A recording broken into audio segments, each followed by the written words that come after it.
तेरी मेरी कहानियाँ से सभी अपडेट पाने के लिए बेल आइकन दबाएं। आज की कहानी है बहू के कदम शुभ नहीं।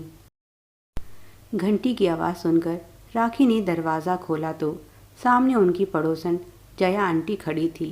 राखी ने आगे बढ़कर उनके पैर छुए तो उन्होंने उसे आशीर्वाद देते हुए कहा, सदा सुहागन रहो, हमेशा खुश रहो।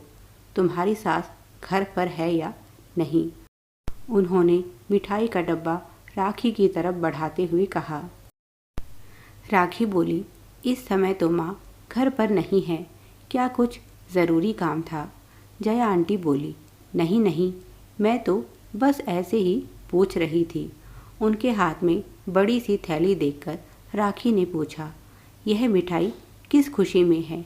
आंटी जी, वह बोली, आज सुबह ही नई गाड़ी लेकर आए हैं, बस उसी की है। अब मैं चलती हूँ, अभी बहुत घर बाकी हैं। राखी ने मुस्कुराते हुए दरवाज़ा बंद किया और मिठाई का डब्बा लाकर फ्रिज में रख दिया।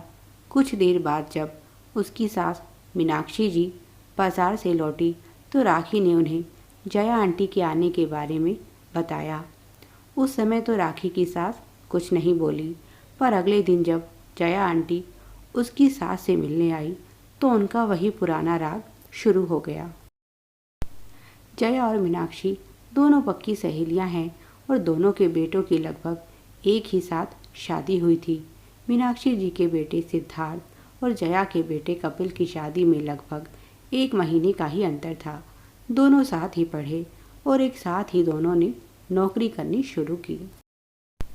जाहिर है इसीलिए हर बात पर दोनों की तुलना होती है। इनकी शादी को लगभग 5 महीने हो गए हैं।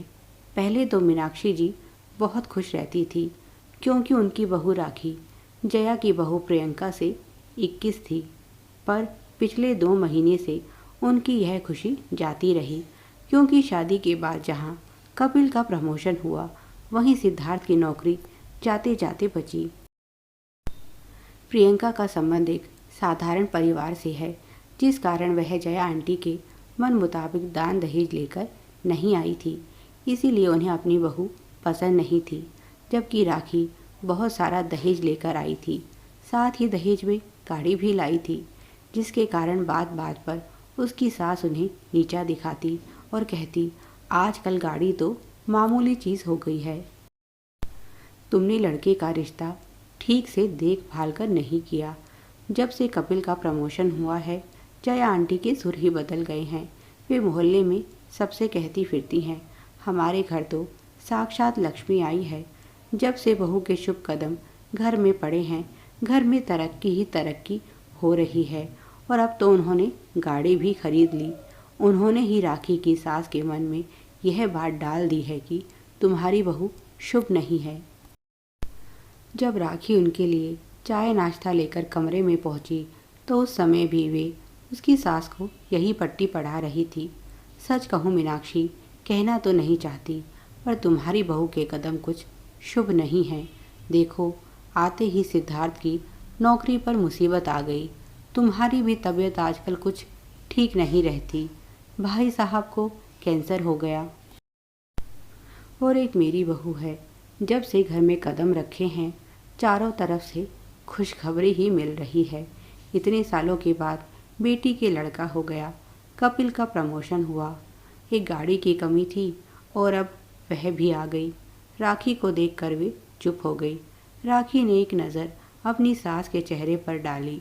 उनके चेहरे की गंभीर मुद्रा देखकर राखी समझ गई कि आज तो घर में महाभारत पक्की है। पर वह चाहकर भी कुछ नहीं कर सकती। गलती तो उसकी सास की है जो दूसरों की बातों में आकर घर में कलेश करती हैं। पर वह इन दोनों सहेलियों के स्वभाव से अच्छी तरह से परिचित है। पहले यही सब कुछ जया आंटी अपनी बहू प्रियंका के साथ करती थी। बस फर्क इतना है, उस समय वे अपनी बहू को मनहूस कहती थी और अब राखी को।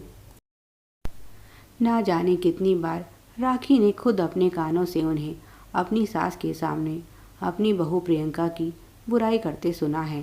पहले वह कहती थी, मीनाक्षी तू तो बहुत भाग्यवान है जो तुझे इतनी अच्छी बहू मिली।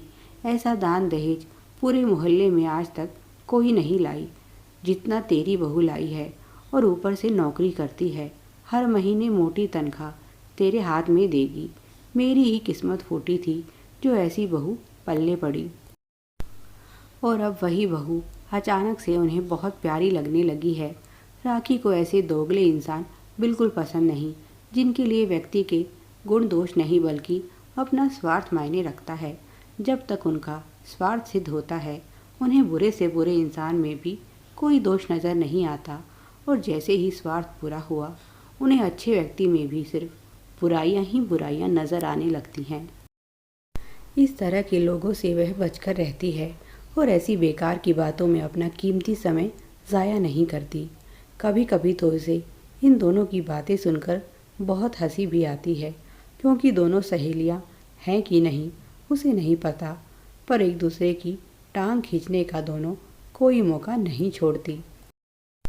सबसे अच्छी बात यह है कि सिद्धार्थ और उसके ससुर जी राखी के साथ हैं और इस तरह की बेतुकी बातों में यकीन नहीं करते।